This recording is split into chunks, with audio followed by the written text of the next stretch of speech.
नमस्कार दोस्तों, आज की कहानी का शीर्षक है आत्मनिर्भर बनो। यह एक शिक्षाप्रद कहानी है, तो समय न गवाते हुए चलो आज की कहानी को शुरू करते हैं। अंजू, जिसका असली नाम अंजलि था, पिता की बड़ी लाडली थी।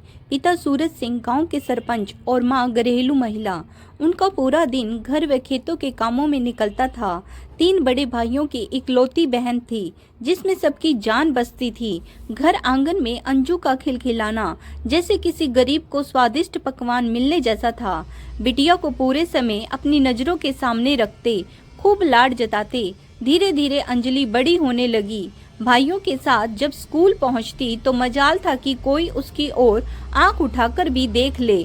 लड़के तो लड़के, लड़कियां भी बात करने की हिम्मत नहीं जुटा पाती। घर में कामकाज के लिए भाभियां थी। स्कूल से आते ही अंजू बस्ता फेंक कर सो जाती तो माँ या बाबा के जगाने पर ही जागती। इस तरह वह अल्हड़ किशोरी पहले हाई स्कूल, फिर इंटर पास कर गई। छोटे गांव में कॉलेज था नहीं, तो उसकी पढ़ाई लिखाई अब समाप्त हो चुकी थी। जवान बिटिया को अकेली शहर पढ़ने भेजने से अच्छा उसका विवाह करना लगा और सूरज सिंह जी ने धूमधाम से एक सुयोग्य वर देखकर उसका विवाह रचा दिया। मगर सोचा हुआ कब होता है। विवाह के मास दिन भी ना बीते कि सब कुछ बदल गया। बदलाव प्रकृति का नियम है, मगर ऐसे क्रूर बदलाव पर तो रूह कांप जाती है। अंजू के पति का एक दुर्घटना में निधन हो गया।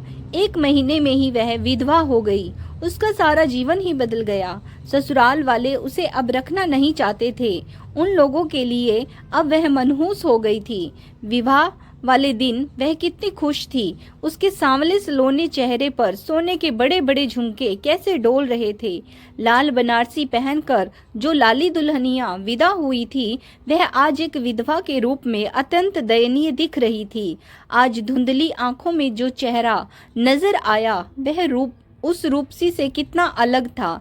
सूरज सिंह उसे घर पर ले आए, मगर घर का माहौल भी अब बदल चुका था। माँ बाप अब बूढ़े हो चुके थे। भाई अब अपने घर गृहस्थी में व्यस्त थे। अंजू पर अब कोई ध्यान नहीं देता था, मगर अंजू ने हौसला नहीं छोड़ा।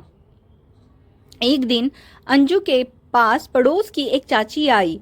अंजू, मेरी प्यारी अंजू, सुन, तेरे राजू भाई की शादी है, मेहमान आने लगे हैं, थोड़ा संभाल देगी। भाभी का बच्चा छोटा है ना, उससे कुछ किया जा रहा है, इसलिए तुझे यह जिम्मेदारी सौंप रही हूँ।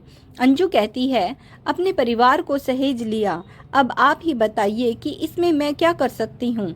अब होश आ रहा है तो आस पड़ोस को मदद कर मन लगा रही हूँ। मन छोटा ना करो बेटी, और नई जिंदगी शुरू करो। तुम अपने उत्थान में मन लगाओ। चाची ने उसे ऐसे समझाया, मगर उसकी दुख भरी बातें सुनकर सन रह गई थी। उन्हें सपने में भी अंदाजा नहीं था कि इतने नाजुक पली लड़की के साथ ऐसा कुछ हो सकता है। चाची अंजू की बातों को सुनकर मन में एक ख्याल आया कि क्यों ना इस गांव की लड़कियों व महिलाओं के उत्थान के लिए उन्हें और शिक्षित किया जाए, उन्हें आर्थिक रूप से आत्मनिर्भर बनाया जाए, ताकि उन्हें भविष्य में किसी भी समस्या का सामना न करना पड़े। वे अपने भाग्य की निर्माता स्वयं बने।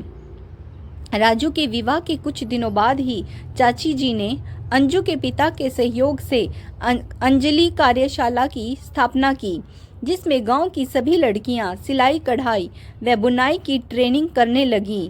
उनके बनाए सामान को बाजार तक पहुंचाने का कार्य चाची के बेटे करने लगे। आखिर क्यों न करते। वह उनकी मुंह बोली बहन जो थी। अंजलि के साथ साथ गांव की हर महिला आर्थिक रूप से आत्मनिर्भर होती चली गई। तो दोस्तों, आज की कहानी आपको कैसी लगी कमेंट्स करके जरूर बताइएगा। अगर आपको आज की कहानी पसंद आई है, please like, share and subscribe my channel. धन्यवाद।